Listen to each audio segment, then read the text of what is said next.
नमस्कार। बड़ों को प्रणाम, छोटों को स्नेह और आशीष। मैं हूँ राजेश त्रिपाठी। स्वागत है आपका मेरे चैनल धर्म दर्पण में। हम इसके अंतर्गत आपको राम कथा तो भावार्थ के साथ सुनाते ही हैं। इसके अलावा तरह तरह की पौराणिक और जो विचित्र तरह की धार्मिक कथाएं हैं वो भी आपको सुनाते हैं।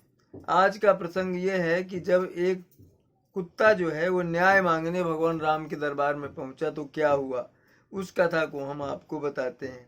ऐसे ही लोग राम राज्य को उत्तम शासन का उत्कर्ष नहीं मानते हैं। राम राज्य में हर एक को न्याय मिलता था, सभी सुखी थे, सब में समरसता समता का भाव था। सभी लोग सभी तरह के ताप से, तीनों तरह के ताप, दैहिक दैविक और भौतिक तीनों तरह के ताप से मुक्त थे। पूज्यपाद गोस्वामी तुलसीदास जी ने राम राज्य के बारे में अपने महान काव्य ग्रंथ रामचरितमानस में लिखा है। राम राज बैठे त्रयलोका, हर्षित भये गए सब शोका, बयरु न कर काहू सन कोई, राम प्रताप विषमता खोई, दैहिक दैविक भौतिक तापा, राम राज्य नहीं काहू ही व्यापा। ऐसा था राम राज्य। सभी समरसता से रहते थे और दैहिक दैविक भौतिक तीनों तरह के तापों से मुक्त रहते थे और किसी में विषमता नहीं थी, वैर भाव नहीं था, विद्वेष नहीं था। जो प्रसंग हम यहाँ दे रहे हैं वह राम की न्याय प्रियता और सबके प्रति समान भाव रखने का एक उत्तम उदाहरण है।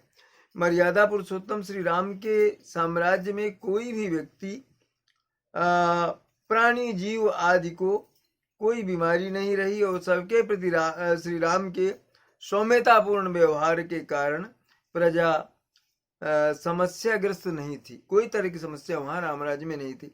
श्री राम की न्याय सभा में धर्मशास्त्र नीति शास्त्र के ज्ञाता रहते थे और उनकी न्याय सभा इंद्र यम और वरुण की न्याय सभा जैसी ही सुशोभित थी, जिसका उल्लेख आदि कवि महर्षि वाल्मीकि ने अपने श्री वाल्मीकि रामायण में के उत्तराखंड के प्रथम सर्ग में इस तरह से किया है। सभा यथा महेन्द्रस्य यमस्य वरुणस्य च, शुशुभे राजसिंहस्य रामास्याक्लिष्ट कर्मणा।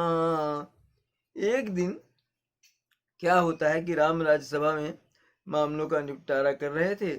सभी मामले जब निपट गए उसके बाद वो लक्ष्मण से बोले, लक्ष्मण जरा बाहर जाकर देखो, कोई न्याय चाहने वाला तो प्रार्थी वहां नहीं है, उसे अगर है तो उसे आदर सहित यहाँ सभा में ले आओ, न्याय सभा में। लक्ष्मण ने आदेश पाते ही न्याय सभा के बाहर जाकर देखा तो उन्हें वहां कोई व्यक्ति नहीं दिखा, क्योंकि वो खुद जानते थे कि धर्म शासित राज्य में कोई न्याय का प्रार्थी कैसे हो सकता है। उन्होंने राम को सूचित किया कि वहां तो कोई प्रार्थी नहीं है जो न्याय मांगने वाला हो। तो लक्ष्मण का जवाब सुनने के बाद राम जी हंसे और बोले, नहीं, जाओ जाओ, एक बार और देखो, ठीक से देखो, कोई है क्या वहां पर, तलाश करो। लक्ष्मण पुनः द्वार पर गए तो उन्होंने बाहर एक कुत्ते को बैठा देखा। लक्ष्मण को देखकर कुत्ता खड़ा हो गया और रोने लगा। लक्ष्मण ने कुत्ते से पूछा, तुम क्यों रो रहे हो? निडर होकर मुझसे कहो। कुत्ता बोला, मैं जो कुछ कहना चाहता हूँ राम जी से कहूंगा, आप कृपया कर मेरा संदेश प्रभु को पहुंचा दीजिए। लक्ष्मण ने कुत्ते की बात सुनी और श्री राम से कुत्ते की पूरी बात जाकर के कह सुनाई।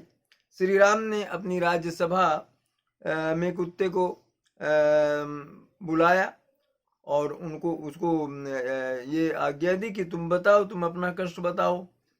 ऐसा उन्होंने कह करके लक्ष्मण जी को भेजा कि भाई बुला ला उसे।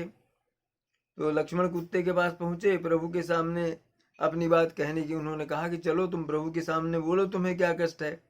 प्रभु की सहमति मिलने के बाद कुत्ते ने लक्ष्मण से कहा कि देवता के मंदिर में, राजा के भवन में और पंडित के घर में हम जैसे जीवों का प्रवेश निषिद्ध है, ऐसे में मैं वहां नहीं जा सकता।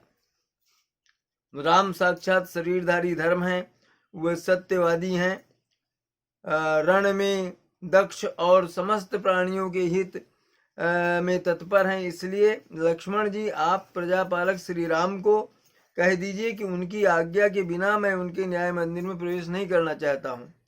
लक्ष्मण वापस श्री राम के पास आकर बोले, हे प्रभु, आपके आदेश से मैं बाहर प्रार्थी को तलाशने गया। एक कुत्ता बाहर खड़ा है और आपके समक्ष उपस्थित होने की आज्ञा चाहता है। श्री राम ने लक्ष्मण से कहा, प्रार्थी को कोई भी जाति या योनि का क्यों ना हो प्रार्थी, उसे शीघ्र ले आओ। श्री राम की आज्ञा पाकर कुत्ता उनकी न्याय सभा में आ गया। प्रभु राम ने देखा कि उसका सिर घायल है और उससे रक्त बह रहा है। श्री राम कुत्ते से बोले, मैं तुम्हारे लिए क्या कर सकता हूँ? तुम्हें जो कुछ कहना है बिना डरे कहो।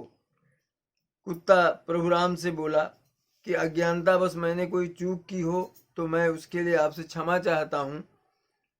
आप क्रोध ना करें तो मैं अपनी व्यथा आपसे कहूँ। श्री राम ने कहा, तुम निडर होकर कहो, तुम्हारी जो भी इच्छा है पूरी की जाएगी।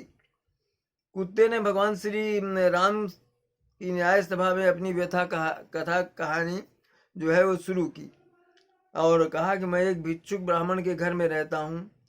उसने ही बिना किसी कारण के मुझ पर प्रहार किया है। श्री राम ने द्वारपाल को उस भिक्षुक ब्राह्मण को बुलाने के लिए भेज दिया। आते ही उस भिक्षुक ब्राह्मण ने प्रभु श्री राम को प्रणाम कर पूछा कि उसे किस कारण से दरबार में बुलाया गया है। श्री राम ने उस ब्राह्मण से प्रश्न किया, तुमने इस कुत्ते को क्यों मारा? इसने ऐसा क्या किया जो तुमने इसका सिर फोड़ दिया? ब्राह्मण ने कहा, हाँ, मैंने क्रोध में इस कुत्ते को मारा है। मैं भिक्षा के लिए घूम रहा था और भिक्षा का समय निकल गया था। यह गली में बीचों बीच बैठा था। मैंने कई बार इसे कहा कि हट जाओ, तब यह गली के एक ऐसे छोर में ऐसी जगह खड़ा हो गया जिससे मेरी राह रुक गई। मैं भूखा था ही, इसलिए क्रोध से मैंने इसे मारा है। अब आप मुझे जो भी दंड देना चाहें दे दें। श्री राम ने सभा समेत सभी सभा के सदस्यों से पूछा कि इस ब्राह्मण को क्या दंड दिया जाए।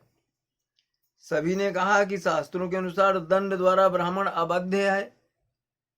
न्याय सभा ने श्री राम को ब्राह्मण के बारे में खुद निर्णय लेने को कहा। यह मामला भी एक पशु और मानव के बीच का था। इस पर कोई निर्णय सुनाना आसान नहीं है। अब प्रभु आप ही निर्णय ले लें यह इस पर क्या किया जाए। सभासदों न्याय के जो थे वहां पर उन लोगों ने कहा। सभासदों की बात सुनकर राम ने इस बारे में कुत्ते को ही दंड का सुझाव देने की बात कही कि भाई तुम भी सुझाव दो, क्या दंड दें हम इस ब्राह्मण को। उन्होंने कुत्ते से पूछा, ब्राह्मण ने तुम्हें दंडा मारा तो तुम क्या दंड देना चाहते हो? कुत्ते ने कहा, भगवान इसे कालंजर का मठाधीश बना दिया जाए। कुत्ते की बात सुनकर भगवान राम मुस्कुराए और मुस्कुराते हुए पूछा, इस ब्राह्मण ने तुम्हें दंडा मारा, बदले में तुम इन्हें मठाधीश बनाना चाहते हो? मठाधीश बनने से तो इनकी बहुत सेवा होगी, काफी चेले बन जाएंगे, इसमें तुम्हारा क्या फायदा है? कुत्ता बोला, मैं भी पूर्व जन्म में मठाधीश था, मुझसे कुछ गलत काम हुआ, आज मैं कुत्ते की योनि में हूँ और लोगों के डंडे खा रहा हूँ। यह ब्राह्मण भी मठाधीश बनेगा, फिर कुत्ते की योनि में जाएगा। जब ये अपराध करेगा, लोगों को कष्ट देगा, तब इसे कुत्ते की योनि मिलेगी और फिर लोगों के डंडे खाएगा तो इसकी सजा पूरी हो जाएगी। कुत्ते की राय सुनकर भगवान राम मुस्कुराए और उन्होंने ब्राह्मण को वही सजा सुना दी जो कुत्ते ने सुझाई थी। तो ये तो थी भगवान की न्याय प्रियता और ये एक ऐसी कहानी ये आती है इसमें। तो आज इतना ही, फिर दूसरी किसी कथा के साथ आपके साथ सामने आते हैं।